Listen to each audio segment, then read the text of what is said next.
আতি আতি বান্ধি ৰখা এই মৰমবোৰো তোমাৰ বাবে তোমাৰ বাবে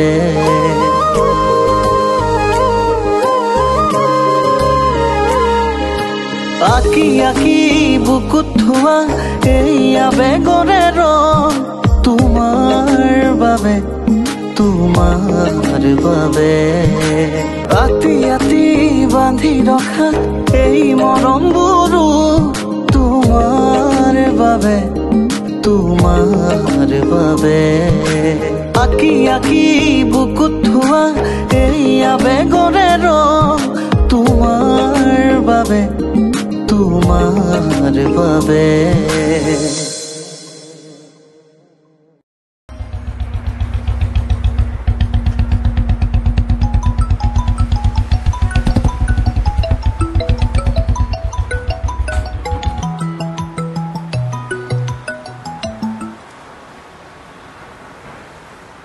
हेलो हेलो হয় মই পল্লৱী চলিহাই কৈছো পল্লৱী চলিহা মই ধৰিব পৰা নাই চলিহা এণ্ড সানছৰ মই আচ্ছা আচ্ছা পল্লৱী চলিহা ধৰিব পাৰিছো কওকচোন আপুনি মোক কিয় ফোন কৰিছিলে ৰব আপোনাৰ ভাইজিৰ খবৰ পালেনে নাই সি এতিয়া মোৰ লগতে আছে কি ঠিক আছে মই গৈ আছো হয় আহক দিয়ক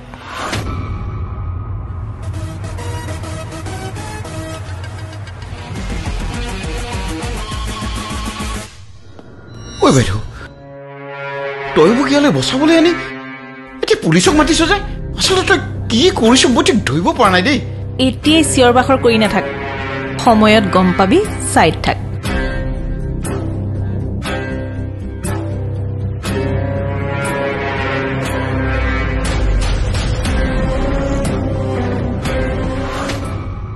কিয় বাৰু বাৰে বাৰে নিবিচৰা কথাবোৰে মোৰ চৌপাশে আৱৰি থাকে কিয় যিবোৰ কথাৰ পৰা মই নিজকে আঁতৰাই থাকোঁ সেইবোৰ কথাই মোক বাৰে বাৰে আহি আমনি কৰিব খোজে নাজানো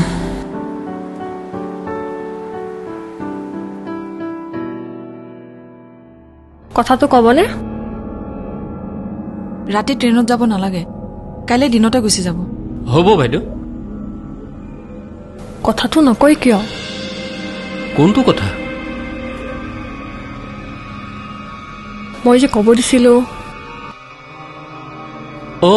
মনত পৰিছে তেন্তে নকয় কিয় কি কথানো ক'ব খুজিছে কওক আকৌ আচলতে মানে বস্তুটো এনেকুৱা আচলতে কি কথানো ভালদৰে নকয় কিয় টকা আচলতে টকাৰ কথা বাইদেউ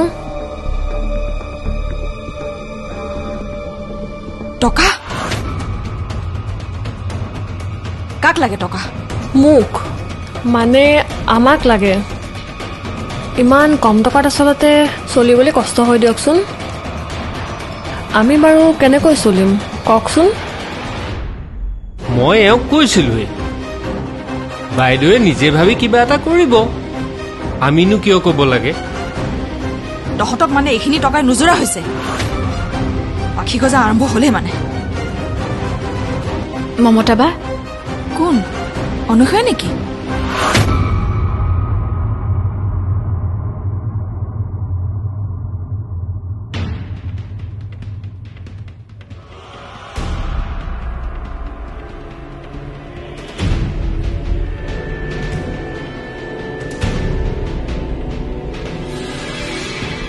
কি খবৰ ক'ৰ পৰা আহিলা কলেজৰ পৰা এনে এবাৰ মাত লগাবলৈ আহিলো ঠিক আছে আপোনালোক অকণমান পিছত লগ ধৰিব বাহিৰতে বহকচোন নাই নালাগে কিবা ইম্পৰ্টেণ্ট কথা আছে যদি পাতি লগ মই বাহিৰত ৰৈ দিম নাই তেনেকুৱা একো নাই তুমি ৰোৱাচোন। মাহী মই ৰেডি হলো পাপাহঁতৰ লগত যাবৰ কাৰণে। পাপা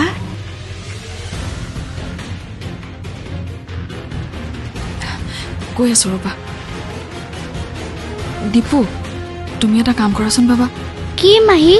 যোৱা তুমি এটা কাম কৰাচোন, তুমি অকণমান ৰুমত ৰোৱাগে, মই মাতি দিম দেই। ঠিক আছে মাহী। যোৱা।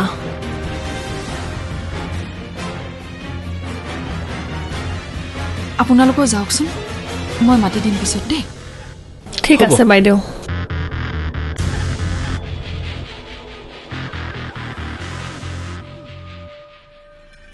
এই মানুহখিনি মই ক'ৰবাত লগ পোৱা লাগিছে। মই তাকেতো ক'ব খুজিছোঁ তোমাক। দেখিছা এখেতসকলক, ভালদৰে লগ পাইছা।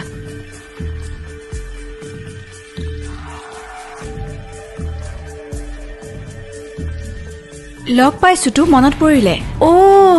ইয়াৰ যে ল'ৰা এটা যে এডপ্ট কৰিছিলে, হয়নে? আজি আকৌ কিয় আহিছে? আৰু এটা কথা কোৱাচোন, এই দীপুৱে মানুহজনক পাপা বুলি মাতিলে যে? আচলতে এখেতসকলে এডপ্ট কৰা ল'ৰাজন আৰু দীপু সৰুৰ পৰাই দুয়োটা একেলগে ককাই ভাগৰ নিচিনা ডাঙৰ হৈছে। সি গুচি যোৱাৰ পিছতে দীপু একেবাৰে মন মাৰি থাকে। সেয়ে মই চাই থাকিব নোৱাৰিলোঁ জানানে। সেইকাৰণে এখেতসকলক মতাই আনি গোটেই কথাখিনি জনালোঁ। পাৰে যদি দীপুকো লগতে ৰাখক, দুজনৰে জীৱনটো ভাল হ'ব। তেনেহ'লে অসুবিধাটো ক'ত? নাই, অসুবিধাৰ একো নাই। মানে তেখেতসকলৰ বৰকৈ মন নাছিলে, কিন্তু ৰিকুৱেষ্ট কৰাৰ পিছত মানে চিন্তা কৰি হ'ব বুলিয়ে ক'লে। তেনেহ'লেতো চব ঠিকেই আছে। ঠিকেই আছে, কিন্তু মনটো ভালেই লাগিছে নে দুখেই লাগিছে একো ক'ব পৰা নাই জানা। মই বুজি পাইছোঁ, ইমান কষ্ট কৰি এই কণ কণ ল'ৰা ছোৱালীবিলাকক নিজৰ মাকৰ দৰে মৰম কৰি ৰাখা, এনেকৈ বেলেগক দি দিবলগীয়া হোৱাত মনত চাগে বৰ কষ্ট পাইছা নহয়। বুজিছোঁ।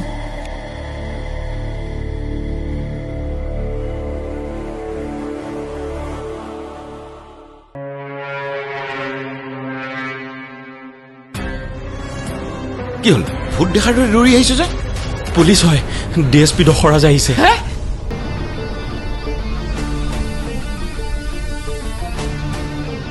এতিয়া কওক, বাকী কথাবোৰ অলপ খোলা খুলিকে কওক।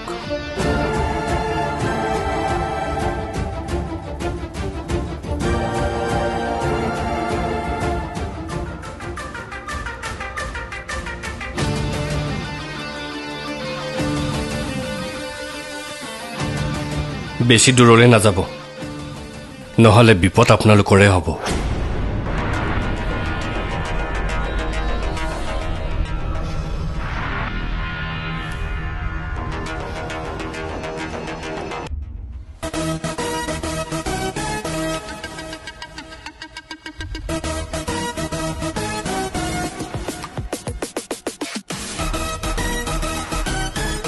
এতিয়া কথা হ'ল, মই আপোনাক সহায়ৰ বাবে মাতিছোঁ। বুজিছোঁ। চিন্তা কৰিব নালাগে, আপোনাৰ সহায়ৰ মূল্য মই পে' কৰি দিম। কিহে দখৰাজ, আজি তোৰ কপালত কি লিখা আছে? এইখন ঘৰৰ মানুহে তোক কেনেকৈ অফাৰ কৰি আছে যে? কি হ'ল, কি ভাবিছে ইমানকে? ভাবিছোঁ আপুনি কি কৰিব ওলাইছে আৰু কিয়। চিধা কথা, মোৰ ভাইটিয়ে নিজৰ ভাগিন ছোৱালীজনীৰ ভৱিষ্যতৰ কথা চিন্তা কৰিয়েই আবেগিক সিদ্ধান্ত লৈ তেনেকুৱা কাম কৰি পেলালে, যিটো কাম আইনমতে দণ্ডনীয়। আৰু সেই দণ্ডনীয় কামটোৰ বাবে আইনৰ পৰা বচাবলৈ আপোনাৰ সহায় বিচাৰিছোঁ।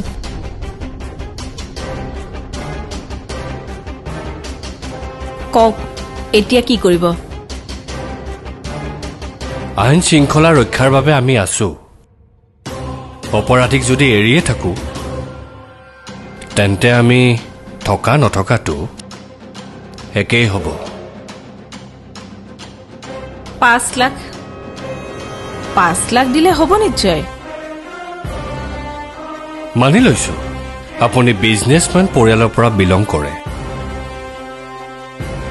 এনেকৈ নিজৰ ভাইটিক 5 লাখৰ তোলা চনীত জুখি থাকিলে আপোনাক বেয়া দেখিব তাৰোপৰি আপুনি মোক ঘুষ খাবলৈ বাধ্য কৰাটো এটা অপৰাধেই হয় মই বিদিয়াৰ ওপৰত জবাব দিব লাগিব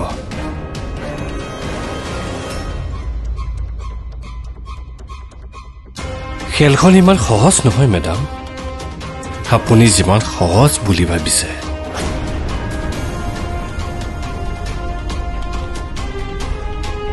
আপোনালোকে আইন হাতত তুলিও ল'ব নিজে আৰু তাৰপিছত আমি কষ্ট কৰি ডিটাৰজেণ্ট পাউডাৰে ধুই চাফা কৰি দিবও লাগিব আৰু তাৰপিছত যদি উচিত মূল্য নেপাওঁ তেন্তে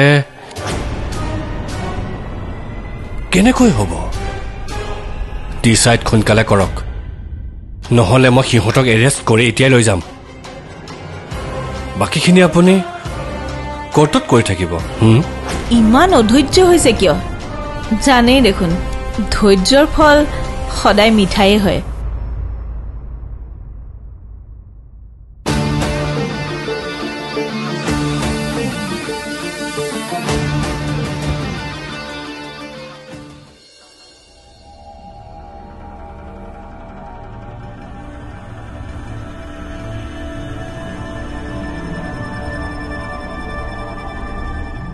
মমতা বা দুখ কৰি নাথাকিবাচোন তুমি যি সিদ্ধান্ত লৈছা তাৰ ভালৰ কাৰণেহে লৈছা লোৱাচোন পানী গিলাচ খাই লোৱা লোৱা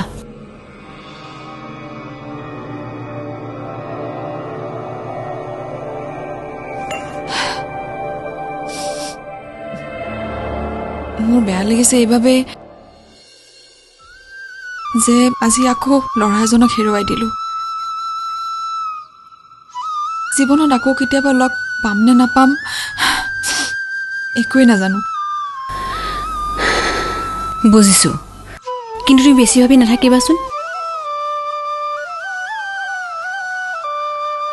বাপৰে বহুত দেৰি হ'ল জানানে মই যাওঁ দিয়া ৰবাচোন তুমি কিয় আহিছা নকলা যে তেনেকুৱা একোৱে কথা নাই আচলতে তোমালোকৰ এই জেগাখিনিলৈ আহিলে অকলমানিকেইটাক লগ কৰিবলৈ পালে মোৰ মনটো কিবা শান্তি লাগে ভাল লাগে সেইকাৰণে আহিছিলোঁ থাকা চিন্তা কৰি নাথাকিবা আহো দেই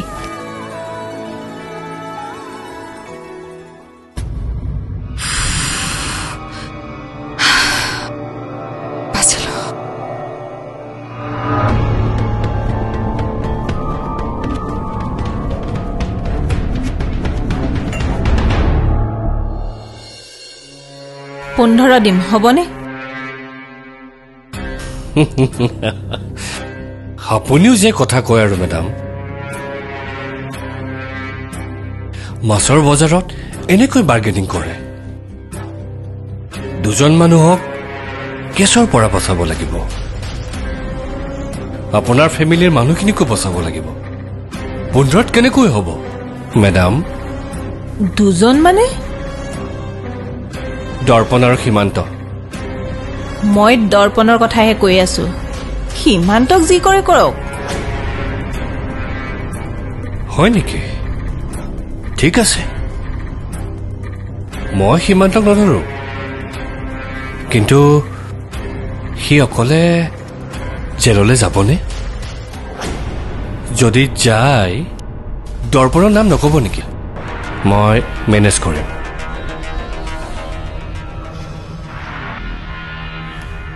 তহঁত দুটা ভিতৰলৈ আহ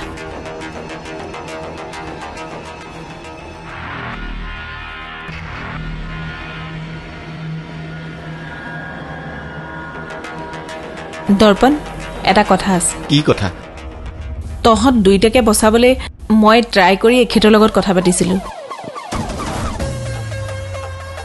এখেতে এজনটো যাব লাগিব বুলি কৈছে সীমান্ত হয় বাইদেউ তুমি কি কৰা মানে তোমাৰ মান্থলি ইনকাম কিমান মানে ইটো সিটো সৰু সুৰা কাম কৰি 20-30 হাজাৰমান টকা ওলোৱা হয় আচ্ছা মই তোমাক 1 লাখ টকা দিম মাত্ৰ তুমি দুখটো স্বীকাৰ কৰি ল'লেই হ'ল হা আৰু মই তোক মাৰপিট নকৰোঁ দ্বিতীয় কথা অগ্ৰিম বেল হোৱাৰ ব্যৱস্থা আজি কৰি দিম কিন্তু কি মই কি হ তুমি মোক একো এটা নুসুধাকৈ ইমান টকা কিয় দিলা মন তাকো মোৰ বাবে হে মন মই একো দুখ কৰা নাই জানানে তুমি মই জানো দাদা তেন্তে নাজানো দাদা মোৰ মগজটোৱে কাম কৰা নাছিলে আৰু হেতুৱে শুদ্ধ বুলি মই কৰি দিলো কাৰোবাৰ ঘৰৰ পৰা ৰবাব টেঙা চুৰ কৰি আনি